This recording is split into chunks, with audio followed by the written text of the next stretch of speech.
बारिशों के मौसम में वो जो अपने कमरे की खिड़कियों को बंद करके बादलों के जाने का इंतज़ार करते हैं, वो भी एक ज़माने में बारिशों की बूंदों से खेलते रहे होंगे।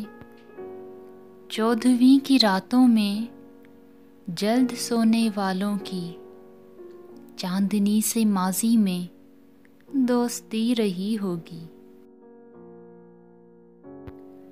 हुस्न इश्क की बातें आज वास्ते जिनके कुछ वक़्त नहीं रखती, भूले बिसरे लम्हों में टूट कर किसी को वो चाहते रहे होंगे।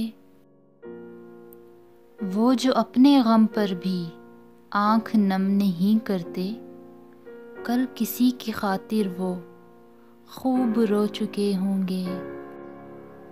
दर्द आशिना होकर अश्क खो चुके होंगे, दर्द आशिना होकर अश्क खो चुके होंगे।